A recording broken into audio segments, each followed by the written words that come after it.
Hello दोस्तों, सभी को नमस्कार। आज हम लोग देखने जा रहे हैं एसएससी सीजीएल एग्जाम 2024 23 सितंबर second shift top 25 GK GS most expected question.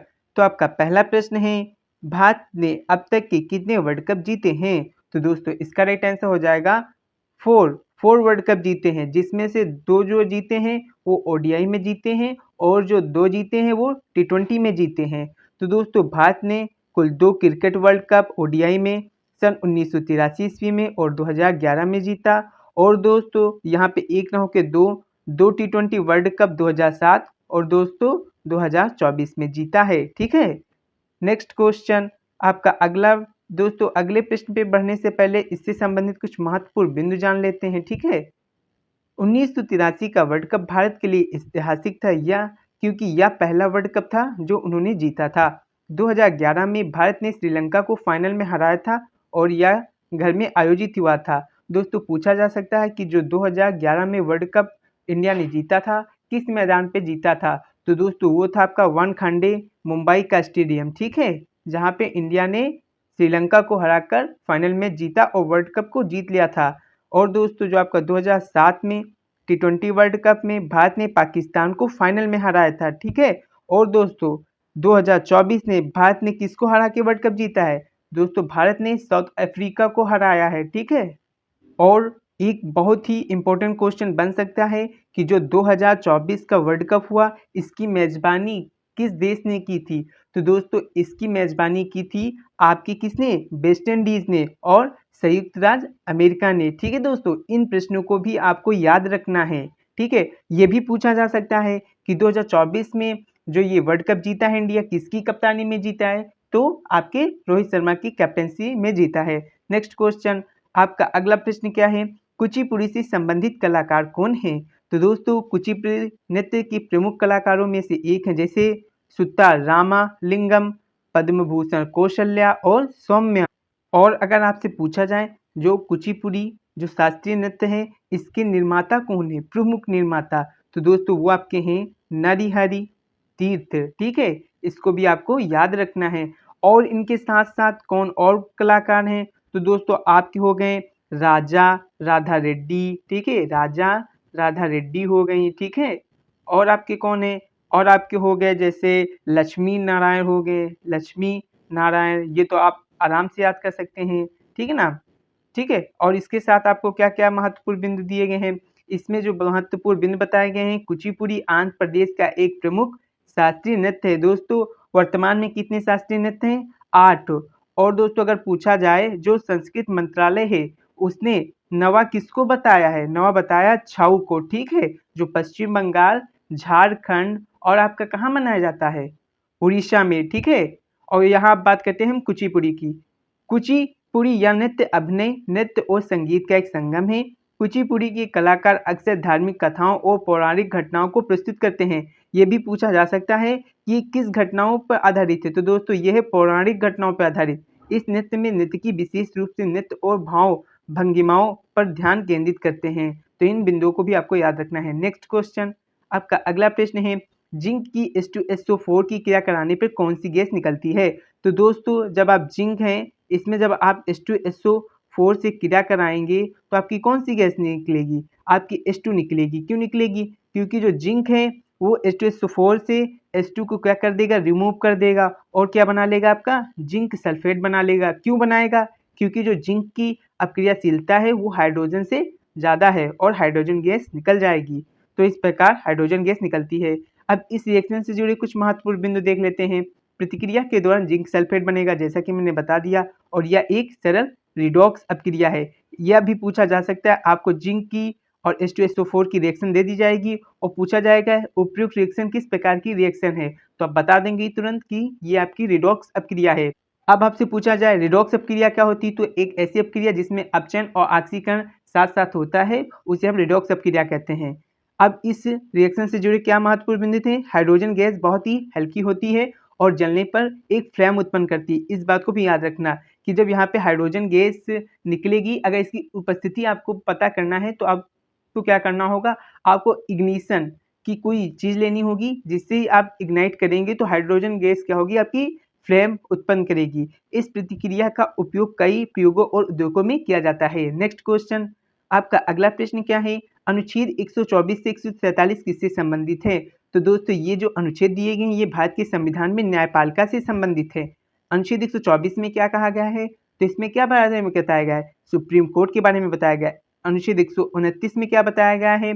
जो आपका सर्वोच्च न्यायालय होगा एक अभिलेख न्यायालय होगा, इसके बारे में बताया गया है।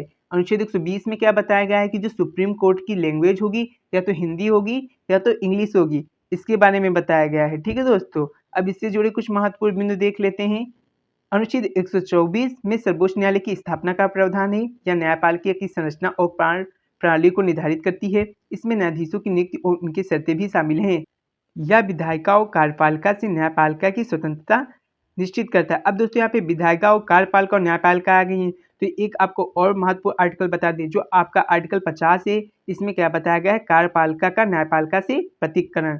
नेक्स्ट क्वेश्चन, आपका अगला प्रश्न है 1930 ईस्वी में कांग्रेस अधिवेशन की अध्यक्षता किसने की और यह कहाँ पर आयोजित हुआ था? तो 1930 का जो कांग्रेस अधिवेशन हुआ था वो लाहौर में हुआ था, जिसकी अध्यक्षता पीटी नेहरू ने की थी। इस अधिवेशन से जुड़े कुछ महत्वपूर्ण बिंदु देख लेते हैं। जिससे आपका ये अधिवेशन पूर्ण स्वराज्य की मांग के लिए महत्वपूर्ण था। इसमें एक प्रस्ताव पारित किया गया था जिसमें भारत की स्वतंत्रता के लिए संघर्ष की घोषणा की गई थी। नेहरू की अध्यक्षता में अधिवेशन ने युवा नेताओं की नई पीढ़ी को आगे बढ़ाया। इस अधिवेशन ने स्वतंत्रता संग्राम में एक नया उत्सव भरा। ठीक है, नेक्स्ट क्वेश्चन, आपका अगला प्रश्न है पूर्ण स्वराज्य की मांग आईएनसी के किस अधिवेशन में की गई थी और इसकी अध्यक्षता किसने की? तो दोस्तों जो पूर्ण स्वराज्य की मांग है ये 1929 ईस्वी में लाहौर अधिवेशन में की गई थी, जिसकी अध्यक्षता पीटी नेहरू द्वारा की गई थी। अब इससे जुड़े कुछ महत्वपूर्ण बिंदु, तो दोस्तों इस अधिवेशन में पूर्ण स्वराज्य की मांग की गई थी, इसलिए ये एक ऐतिहासिक अधिवेशन था। यह भारतीय स्वतंत्रता संग्राम में एक निर्णायक मोड़ था। इसमें सबने अवज्ञा आंदोलन की रूपरेखा भी तैयार की थी। अगर पूछा जाए आईएनसी का कौन सा अधिवेशन जिसने सबने अवज्ञा आंदोलन की रूपरेखा तैयार की, तो वो था आपका लाहौर अधिवेशन 1929, जिसकी अध्यक्षता किसने की? आपके पीटी नेहरू द्वारा की गई। नेक्स्ट क्वेश्चन, आपका अगला प्रश्न है 20वीं सदी के तानसेन किसे कहा जाता है? तो दोस्तों 20वीं सदी के तानसेन मास्टर उस्ताद अमजद अली खान को कहा जाता है। इनसे जुड़े कुछ महत्वपूर्ण बिंदु देख लेते हैं। तो दोस्तों जो आपके वो हैं अमजद अली खान, वो सरोद वादक हैं और भारतीय शास्त्रीय संगीत में उनकी महत्वपूर्ण भूमिका है। उनकी रचनाएं और प्रदर्शन शास्त्रीय संगीत में अद्वितीय हैं। उन्होंने संगीत के क्षेत्र में कई युवा कलाकारों को प्रेरित किया है। वे संगीत को जनसाधारण तक पहुंचाने के लिए समर्पित रहे हैं। तो दोस्तों यहाँ से क्या प्रश्न बन सकता है? यहाँ से प्रश्न बन सकता है कि प्रमुख सरोद वादक कौन है? तो वो है आपके अमजद अली खान। नेक्स्ट क्वेश्चन, आपका अगला प्रश्न है फ्रीडम लेबर पार्टी के संस्थापक कौन थे? उनकी स्थापना कब और किसने की? तो दोस्तों फ्रीडम लेबर पार्टी के संस्थापक भगत सिंह थे और इसकी स्थापना 1926 ईस्वी में हुई थी। अब दोस्तों हम फ्रीडम पार्टी के बारे में कुछ जान लेते हैं। इसका उद्देश्य था श्रमिक वर्ग के अधिकारों की रक्षा करना। पार्टी ने स्वतंत्रता संग्राम में श्रमिकों की भागीदारी को बढ़ावा दिया। भगत सिंह ने सामाजिक न्याय के मुद्दों को प्राथमिकता दी। पार्टी ने श्रमिक वर्ग के लिए क्रांतिकारी विचारों को फैलाने का कार्य किया। दोस्तों यहाँ से एक महत्वपूर्ण प्रश्न बन सकता है कि दोस्तों जो आपके भगत सिंह थे और आपके कौन थे? राजगुरु थे और सुखदेव, इनको फांसी कब दी गई थी? तो दी गई थी आपको 23 मार्च 1931 ईस्वी को। ठीक है, इसीलिए इस दिन को क्या मनाते हैं? हम शहीद दिवस के रूप में मनाते हैं। इस बात को भी आपको याद रखना है।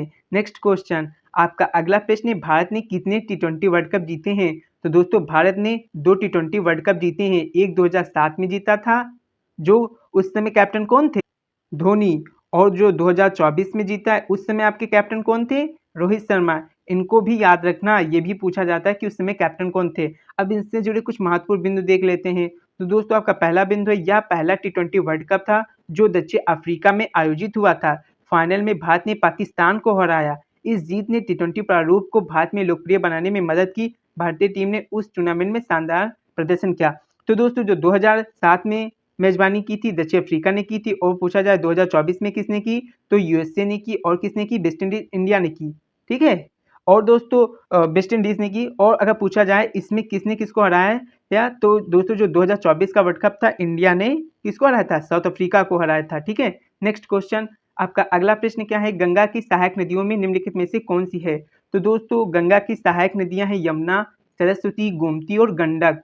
और आपकी कौन सी है, जैसे आपकी घाघरा हो गई, वो भी तो है आपकी। और आपकी क्या है, कोसी है, ये भी आपकी क्या है, गंगा की सहायक नदी है। सोन भी है, ये कहाँ से निकलती है, अमरकंटक की पहाड़ियों से निकलती है। अब दोस्तों कुछ इससे जुड़े और महत्वपूर्ण बिंदु देख लेते हैं। यमुना गंगा की सबसे प्रमुख सहायक नदी है, इसको याद रखना।